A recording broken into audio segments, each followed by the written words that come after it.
স্বাগত দুনিয়ার গল্পে। আমি আছি নিউ জার্সির প্যাটারসনে। প্যাটারসনের রাস্তা দিয়ে চলতে গেলে দুধারে অনেক বাংলায় লেখা সাইনবোর্ডের দেখা মিলবে। পথে পথে দেখা যাবে দল বেঁধে চলা বাংলাদেশি শিক্ষার্থীদের, কোথাও কোথাও বাংলাদেশিদের আড্ডা জটলা। মনে হবে যেন বাংলাদেশের কোনো শহরেই ঘুরছি। আসলে তা নয়, এটি আমেরিকার নিউ জার্সি অঙ্গরাজ্যের প্যাসিফিক কাউন্ট্রির একটি শহর।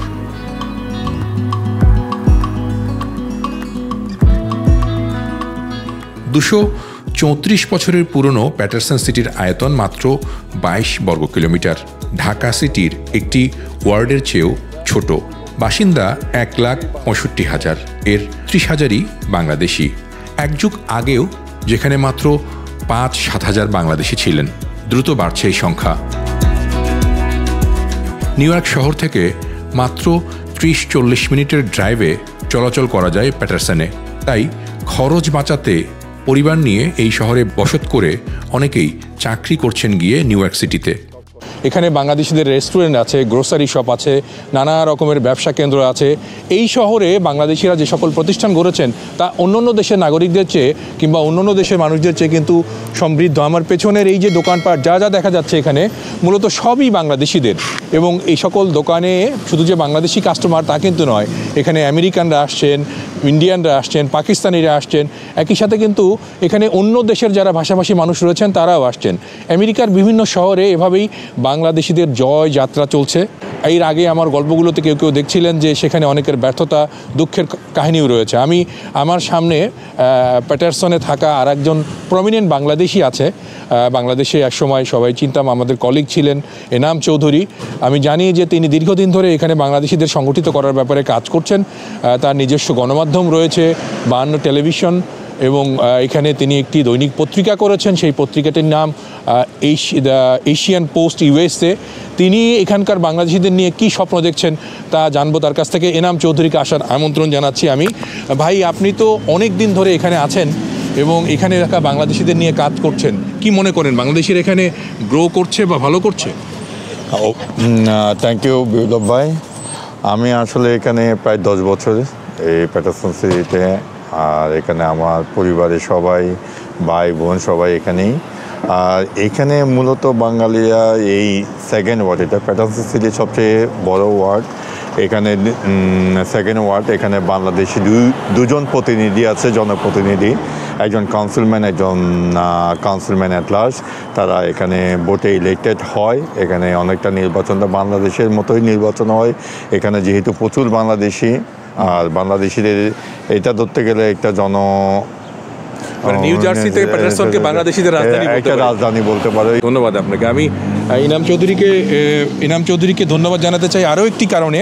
সেটি হচ্ছে যে বাংলাদেশি যারা এখানে আসছেন তারা যে কেউ যে কোনো ধরনের বিপদে পড়লে এই এনাম চৌধুরীর শরণাপন্ন হন, এবং এখানে বাংলাদেশি কৃষ্টি, কালচার, সংস্কৃতি, বিভিন্ন ধরনের মেলা, বিভিন্ন ধরনের আয়োজন, এমনকি শীতকালে পিঠা মেলা, গরমকালে এখানে রকমের সামার মেলা, বাংলাদেশকে তুলে ধরার জন্য যে সকল আয়োজন তা এনাম চৌধুরী করছেন।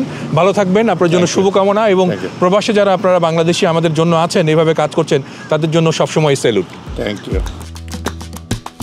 আমেরিকায় নতুন আসা বাংলাদেশিদের অনেকেই বিভিন্ন এলাকা ঘুরে অবশেষে স্থিত হয়েছেন প্যাটারসনে। বাজার সদায়ের সুবিধা, স্কুল এসবের কারণে অনেকেই এই শহরে থাকছেন। বাংলাদেশি যে সুপারমার্কেটগুলো রয়েছে প্যাটারসনে, তাতে প্রায় সব ধরনের দেশীয় পণ্য মেলে। নিউ জার্সিতে একটা বাংলাদেশি বড় কমিউনিটি। হ্যাঁ, সুপার মার্কেটটা কেন করলেন এবং টার্গেটটা কি আপনাদের? না, আমাদের টার্গেটটা হচ্ছে এখানে আমাদের বাঙালি কমিউনিটি খুব বড় একটা কমিউনিটি।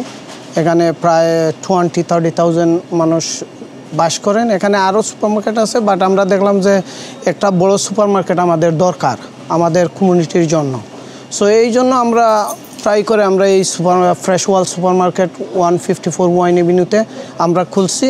খোলার পরে আমরা মনে করেন এই বাংলাদেশি যত পণ্য আছে সবগুলো আমরা ক্যারি করি, এবং এই বিদেশি পণ্য যেগুলো আছে ওইগুলো সাথে সাথে আমরা ক্যারি করি, এবং আমরা একটা সুলভ মূল্যে আমরা কাস্টমারের কাছে আমরা দিতে চাই। সো এই জন্য আমি আহ্বান করি আমাদের কমিউনিটির যারা আছেন, আমাদের ফ্রেশ ওয়াল সুপার মার্কেটে 194 154 ওয়াইন এভিনিউতে আসলে ভিজিট করলে দেখতে পারবেন অনেক ধরনের, সবগুলাই হালাল। মোস্টলি আমরা হালাল প্রোডাক্ট ক্যারি করি।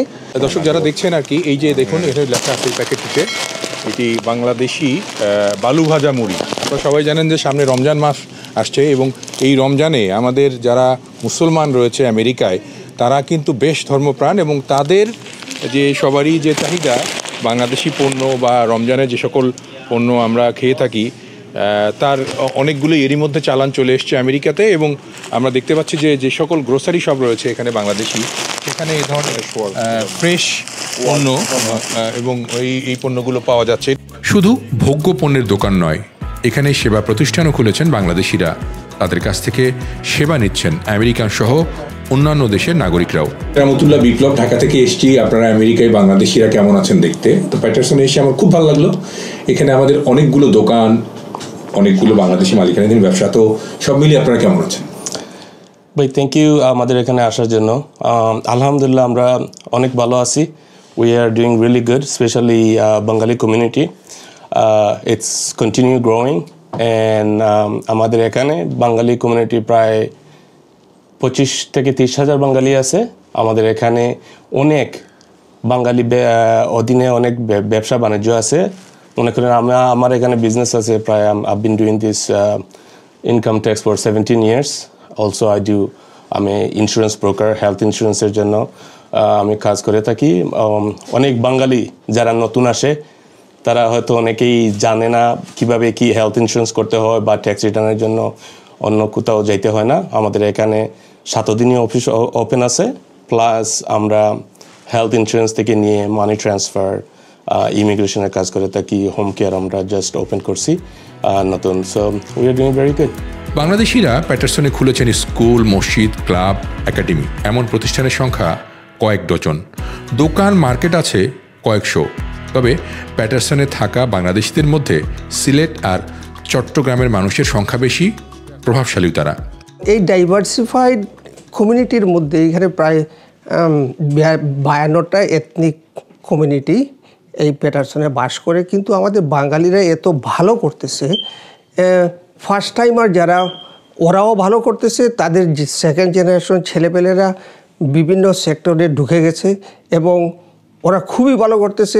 যেমন তাদের যে লাইফস্টাইলটা গ্রেড ওয়াইজ আপলোড হচ্ছে এবং আমরা কোনো দিক দিয়েই অন্যান্য কমিউনিটির তুলনায় পিছিয়ে নেই। যার দরুন আমাদের বাঙালিদের মেনস্ট্রিমের সঙ্গে আমরা বিভিন্নভাবে ওতপ্রোতভাবে জড়িয়ে পড়ছি। যেরকম সিটি হল থেকে আরম্ভ করে, মেয়র থেকে আরম্ভ করে, কাউন্সিলম্যান থেকে আরম্ভ করে, ডেমোক্রেটিক পার্টি থেকে আরম্ভ করে, আমরা সবাই মানে ইউনাইটেড হিসাবে আমরা ঢুকে পড়ছি। তো তারাও অ্যাপ্রিসিয়েট।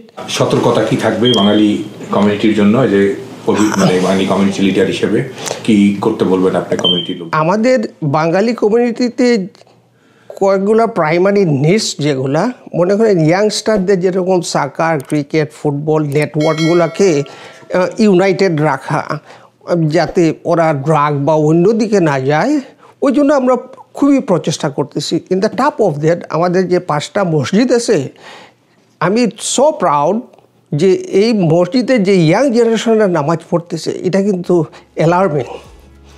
সো হ্যাঁ, পজিটিভ অ্যালার্মিং। এই শহরটিতে যে রাজনৈতিক নেতৃবৃন্দ আছেন তারাও প্রায় সবাই বাংলাদেশিদের চেনেন, খাতির করেন। শহরের 2টি গুরুত্বপূর্ণ এলাকার কাউন্সিলরও নির্বাচিত হয়েছেন 2 বাংলাদেশি। সিটি হল কিংবা স্থানীয় প্রশাসনের কোনো রাষ্ট্রীয় আয়োজন হলে তাতে বাংলাদেশি কমিউনিটির নেতারা সবার আগে আমন্ত্রণ পান।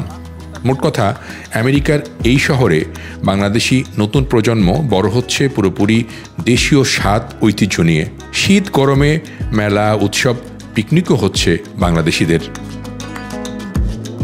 আর শহরের গুরুত্বপূর্ণ একটি রাস্তার নামই তো হয়ে গেছে Bangladesh Bluebird.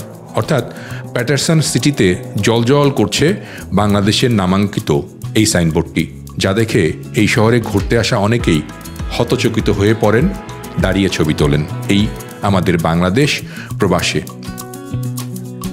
This is Bangladesh Bluebird.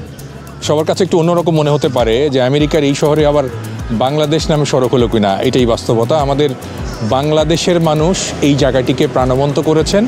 দর্শক, আমরাও চাই আমরা যারা বাংলাদেশিরা প্রবাসে আছি তারা সবসময় নিজের দেশকে সম্মানের জায়গায় রাখবো, আমাদের বাংলাদেশি মানুষকে সম্মানের জায়গায় রাখবো এবং এই সম্মানই বহির্বিশ্বের বিভিন্ন দেশে বাংলাদেশকে উদ্বেলিত উজ্জ্বল করে তুলবে। সবাই ভালো থাকবেন। আবারও দেখা হবে আমাদের দুনিয়ার গল্পের আগামী পর্বে। আমরা আবারও নতুন কোনো গল্প নিয়ে আসবো, আমেরিকার গল্প, এরপরে অন্য কোনো দেশের। আসসালামু আলাইকুম।